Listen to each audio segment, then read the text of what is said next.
Let's get hypothetical, friends. Over the years, Superman has been portrayed by multiple actors, some killing it at playing the Man of Steel, some not so much. Yeah. So we've come up with a list of the top 10 actors who we think would make a great Superman. So let's just jump right into it.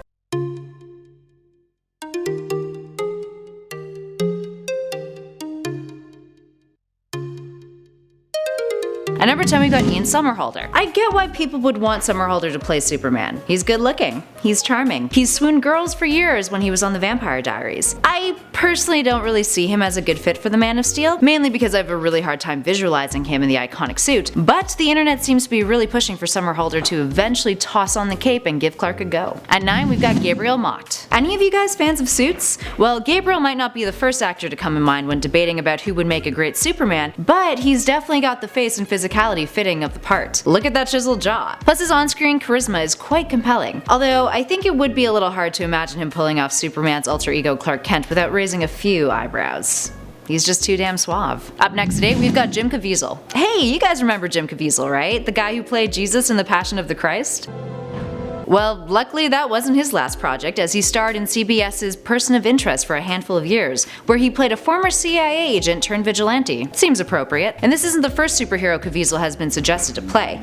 Back in 2000, he was originally cast to play good old Scott Summers, aka Cyclops, in X-Men, but had to drop out due to a scheduling conflict. He's got an intensity to him that would be a nice touch to a portrayal of Superman, and with a face like that, I think he fits the bill. At least physically. Up next at 7 is Adam Driver. So Driver is another unconventional choice. But if there's anything we've learned from the most recent Star Wars installment, it's that Driver is capable of way more than his popular role in HBO's Girls. Traitor! I know, Adam. I feel the same way about that weird sex scene too. Jokes aside, Adam Driver is one of the younger picks on this list and is really just starting what appears to be a very promising career. So this one may not be totally impossible somewhere down the line. Up next, we've got Matt Damon. Okay, so imagine if Ben Affleck and Matt Damon were in the same film as Batman and Superman.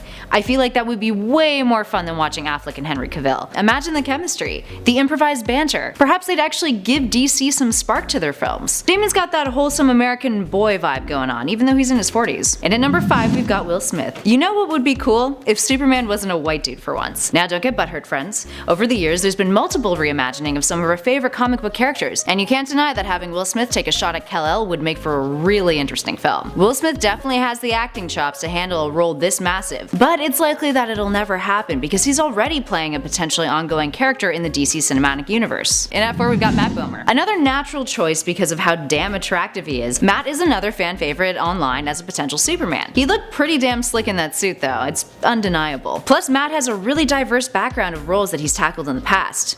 And he's no stranger to the Man of Steel. He actually played Superman, an animated Superman, in Superman Unbound. Now if only he'd stop being in everything Ryan Murphy makes, he would stand a chance. Up next at number 3, we've got Tom Hardy. Hardy has proven to be a talented chameleon, and while some fans have had some pretty opinionated feelings about The Dark Knight Rises, it's hard to deny that Hardy portrayed an intriguing version of Bane, which unfortunately spawned a whole lot of Bane impressions after the film dropped, but let's just do our best to try to forget about that. Hardy also gave a fantastic performance in Mad Max, so he's more than up to the challenge of a good action sequence. At number 2, we've got Jamie Dornan. Just look at his face. I mean, look at it. Jamie Dornan just screams Superman. Sex appeal goes a long way, friends. Imagine what he'd look like in that skin-tight suit. Now, don't discredit him because of his 50 Shades of Grey role. Jamie gave a stellar performance in The Fall and was actually quite enjoyable on Once Upon a Time. He would definitely be capable of bringing a complexity to Superman that is oh so necessary, since sometimes portrayals of Clark just tend to fall a little flat. Also, those eyes. Ooh.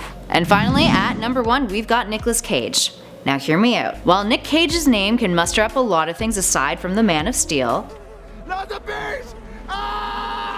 Nicolas Cage was actually supposed to play Superman in a Tim Burton Superman film that just never happened. There's even photos and videos from a screen test of Cage wearing the Superman costume designed for the film. The film's concept was actually pretty neat too. Superman would have been psychologically damaged due to never being told where he actually came from, believing he was just a normal human man who had extraordinary powers. Nick Cage is also a hardcore comic book fan. He had a copy of Action Comics #1 that was infamously stolen from him in 2000, but then found in a storage locker in 2011. I imagine that being that big of a fan would make him want to do justice for the character, despite some of his other roles.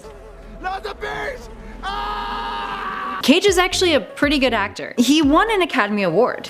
Yeah, in 1996, but still. The Tim Burton project, Superman Lives, was eventually cancelled just weeks before they went to camera. But there was a great doc made in 2015 called The Death of Superman Lives, What Happened, that you should totally check out. So there we have it, guys. Do you agree with our picks? Is there someone we were missing that should have been on this list? Give us a shout in those comments below. And if you liked the video, make sure you hit that like button. And don't forget to subscribe on your way out too. And that's all for today now, guys. I've been Kelly Pally with Top 10 Nerd, and I'll catch you all in the next one.